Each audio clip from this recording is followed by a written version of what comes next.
Hi everyone, it is the end of the year. It is time to go over probably my favorite video that I'll ever film, that I watch. My favorite books of 2015. In 2015, I read the most books that I've ever read in a year period. 150 books. Without further ado, let's talk about the best books that I read in 2015. I don't have a specific number of them, and this year I'm doing it by genre, so I don't have a countdown. So I'm gonna start off with some fantasy.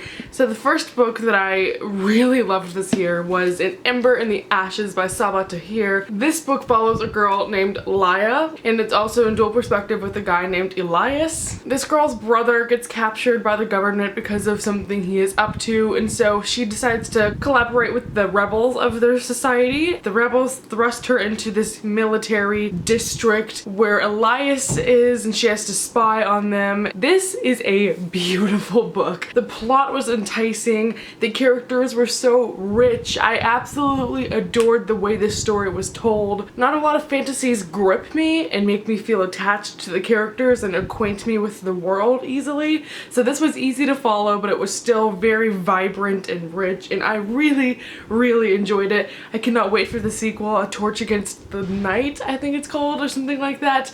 That comes out this year. I'm definitely going to be picking it up. I cannot wait to finish this series. Continuing onward with fantasy, I'm gonna mention something that everyone has on their favorites list, so I'm just gonna briefly go over it. That would be Queen of Shadows and other Sarah J. Maas books. Everyone has Queen of Shadows on their favorites list. This is a genius series that has just evolved into something really grand and spectacular and amazing. This author is just, I don't know how she does it. I do not know. It is just unrivaled by any YA fantasy. So if you're looking for a good series, Throne of Glass is so good, and this is the 4th out of 6 books. Cannot wait to finish this series. But the real reason I'm mentioning Sarah J. Maas in this series is because I read The Assassin's Blade this year, which is pivotal. I thought this was just a book of novellas that like maybe you might want to read, maybe that would intrigue you. Oh no, these are 5 sequential novellas that occur before Throne of Glass. They are vital. It goes into her backstory, going on missions, and it has Sam in it, and if you've read the books, you know who Sam is. This is necessary for you to read. By the time Queen of Shadows rolls around, I highly recommend having read this by then, because there are characters that reappear, and there's just so much underlying meaning and little nuggets of information that this gives that I thought was priceless, and it just made me want to immediately reread book 1 and start from the beginning to see what all the little hints that I missed the first time. It made me cry so hard. Not what I was expecting it to be, and it was everything I didn't know I needed. Keeping on with Sarah J. Maas, I thought I would mention A Court of Thorns and Roses. This is a retelling of Beauty and the Beast, which I adored. This follows a girl named Feyre who lives in a village, and one day she kills a creature slash person, and people come for her that are from the fairy lands, which are taboo and no one's supposed to go there, and they're afraid of them, and there's no sort of alliance between humans and fairies. So she's kind of being held hostage like in Beauty and the Beast because she killed this important person. And then other things start to unfold, and she has to defeat this evil queen and stuff like that. It was just written insanely beautifully, and I like that this is a little bit more, I don't want to call it new adult-ish, but it's definitely more mature. The main character's 19, and I loved that aspect of it. Sarah J. Maas is just an awesome author. I've said this before, I'll say it again. I loved this book. The sequel comes out this year, and I am highly anticipating that. Going off of retellings, I thought I would mention Dorothy Must Die by Danielle Page. This is a Wizard of Oz retelling where Dorothy is evil and they have to go and defeat her. I thought this was such a unique spin on Wizard of Oz. I had never read a retelling over that story before, but I really enjoyed this one. The world was crafted so interestingly. This one doesn't have a map, but in the second book there's like a map of Oz on the dust jacket, and I just thought it was the neatest thing ever. There were types of fantastical elements in this book that I'd never before experienced. I'm getting a call. Hold on. Hello?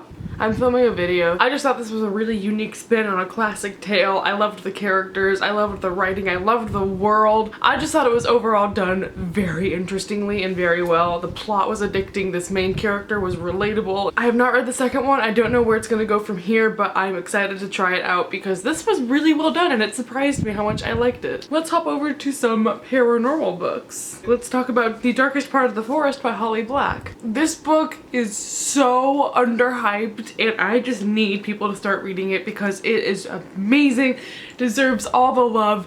I cannot stress this book enough. This book follows a girl named Hazel who lives in a city where there is a mysterious prince. He's been asleep for centuries inside this glass case on top of a hill. No one knows really where he's from other than the myths that surround him. And then one day he goes missing and the glass case is empty. So it follows him along with Hazel and her brother and just a story of all these mythical things. I love this book because there is an extremely unexpected aspect. I don't think I should say it. I feel like if I said it, it would draw a lot more people into reading this, but it's also a spoiler and one of the best parts about the book. Just trust me. Please, please give this a try. I loved the characters, I loved the writing, I loved the world, I loved the magical realism, I loved the fantasy aspects. It just was a very, very perfect book for me, and not a lot of people talk about it. It is worth it. It's beautiful, fantasy, not that long. It's a fantasy standalone. I forgot to mention that. It's a standalone, and it's so good, or I should say paranormal, fantasy-ish. What are fairies? I don't know. Paranormal fantasy? It was excellent. Speaking of books that I adored and they were excellent, the next book on my favorites list is one that a lot of people have on their favorites list this year, but that is the Raven Cycle series. My deal is I really need to reread these because the first time I read it, I was so obsessed with Gansey that I was blinded by everyone else. So I need to go back and reappreciate Ronan and Adam and all the little things about the book. Anyway, if you haven't heard of this book, you have no idea what I'm talking about. This book follows a girl named Blue. Everything is blue. She lives in a family of psychics and she's been told since she was a kid if she kisses her true love, they will die. And so going into this book, that's all you know. It follows Blue meeting these 4 boys that they just go on adventures and there's fantastical elements and paranormal elements and it is so good. Everyone is saying this book doesn't have very much of a plot because it is extremely character driven. The characters are so real and I love this series so much, not only because of the characters, but Maggie Stiefvater is an incredible author. I highly recommend you give this a try. This is a weird transition, but let's go from that to contemporary. I read one contemporary book this year that I fell in love with, and that was Easy by Tamara Weber. This book follows a girl in college, it's new adult, and it follows her where she almost gets sexually assaulted, but then a boy intervenes and helps her out. And the rest of the book follows those 2 characters' friendship / relationship, and this entire book is about rape culture and consent, and it is glorious. Usually when I read new adult, it's very toxic relationships, and I went into this thinking that's what it was gonna be, but this knocked me off my feet. It was so good. The writing is beautiful, the plot is addicting, just the entire conversation that occurs in this book between the main male character being so caring and so concerned about her well-being and consent, that it just is so lovely. Not what I was expecting at all. Probably one of the most healthy and beautifully written romances I've read in forever, like of all time. I don't have enough good things to say about this book. It was incredible. Great contemporary, great new adult. Another awkward transition to graphic novels. First one is Blankets by Craig Thompson. It is my favorite graphic novel of all time. Huge, expensive, but worth it. This book follows a boy going through his adolescence in a Christian family and having his first relationship and struggles with that. I thought it was so beautiful, and it might be only relatable to a minority, but I just clicked with it and I adored it. It was the first graphic novel that I fell in love with. The next graphic novel I recommend is one that's more abstract, but one that I thought was so well done it deserves a mention. It is called Here by Richard Maguire. This technically isn't a graphic novel because it doesn't really follow a storyline, but it's very interesting because what it does is it follows a corner of a room. It's stationary on this one location, but it follows that one spot over thousands of years. So it'll jump back and forth between 1990 and 1854 and negative 1200 BCE. Negative isn't a time period, but it goes through the prehistoric times to the future and shows what that one spot of land looked like throughout all history of time. And it was such a thought-provoking book, and it was just such an interesting read. I highly recommend it. Awkward jump between graphic novels and sci-fi. There was one book that I really enjoyed and one that I think deserves an honorable mention. This first book that I loved this year was More Than This by Patrick Ness. I went into this not knowing anything about it and emerged just totally blown away. This is probably one of the most interesting and creative plots I have read in a long time. It is about a boy named Seth who wakes up and the world is entirely vacant and he has to find out what happened. There are sci-fi elements to this, which is why I'm putting it in sci-fi, and I think it was just genius. Seth, the main character, is adorable. I loved the way this was narrated, and also a little nugget of goodness that is in this is that Seth is gay, so we get that little twinge of LGBT, and it is so good. If you're a fan of sci-fi and you like a plot that makes you think and impresses you, that is what this is, so I would highly recommend it. It's very mysterious, it's gripping, I adored it. Good book. An honorable mention that I think deserves some love is Illuminate by with Kristoff and Amy Kaufman. It follows a world where there is space travel and people live on different planets, and this one planet is being attacked and they're trying to escape from that. And long story short, it's these two teenagers are on separate ships trying to communicate, trying to escape from this ship that is chasing them down and trying to kill their entire planet. This book is told entirely through documents and interviews and cameras and files and video, and it's such a neat narration of a story. Look at this. I can't even handle this. It's so cool. I thought it was one of the most unique reading experiences I've ever had in my entire life. This talks about artificial intelligence. I like the diversity of voices that's in this. There's teenagers with their sarcasm, there are literal robots, there's captains, and it's the diversity of thought and just the way this was written was so well done and well crafted, and I highly applaud it for that. If you have not picked this book up, you should at least give it a flip through in the bookstore because it is worth it. Transitioning from that to historical fiction, this year I finally read The Book Thief by Marcus Zuzak. This year I retried it. This was the first audiobook I'd ever listened to. I listened to this while I was knitting a scarf, sitting on the couch, and let me tell you, dang. It was very slow burning, but immensely powerful. It just broke me. This is such a meaningful, impactful book. I actually, at the end of this, I had to pause the audiobook and stop knitting. I was crying so hard. Just tragic but beautiful, but just everything that you need in a good historical fiction book. If you have not read The Book Thief yet, you need to try. It is so worth it. Transitioning from that to classics, I actually have a classic that made the top list, which has never happened before. Usually I am suffering while reading classics, but this is just priceless. So good.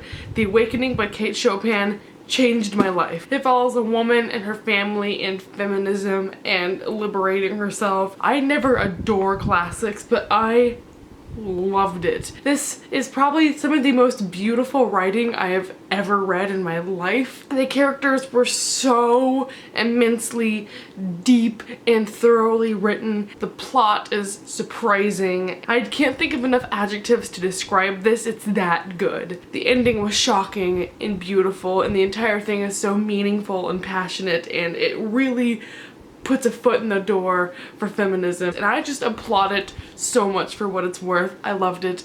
If you want some feminist literature and you're into classics, or if you've never read Kate Chopin before, highly recommend this book. It was phenomenal. One of my new favorites of all time ever. And lastly is a genre that I'm really trying to get more into, so I read a couple of these books in 2015. It is nonfiction. The first thing, one of my new favorites of all time, cannot stress how amazing this book is. This is The Opposite of Loneliness by Marina Keegan.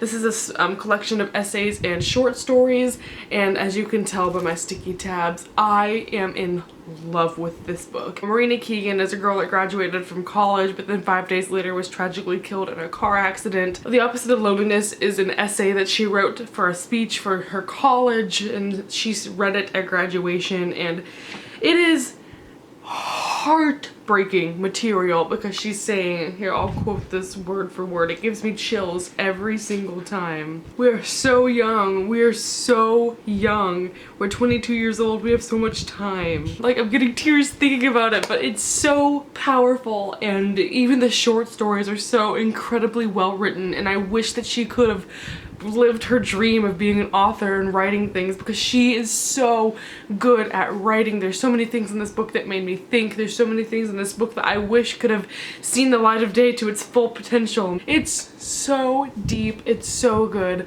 I can't recommend this enough. I'm gonna reread this until I die. I bought this for my friend for Christmas. I'm gonna recommend this to everyone until I can't speak anymore. The last book is also nonfiction. This is the Vagina Monologues by Eve Ensler. This book is nonfiction following Eve Ensler, who interviewed a lot of different women about their body and feminism and being mothers and just anything that has to revolve around girl power and stuff like that. And this book, I think, is incredible because it's so uncensored and raw, and it talks about the good, the bad, the ugly, and it's not afraid of that. And even if you're not into things that are vulgar, this is so necessary. It's so unfiltered and real. It helps you understand feminism and womanhood in a way that I've never experienced before, and I really, really adored it. I like that there's so much representation in this. She went to a broad variety of women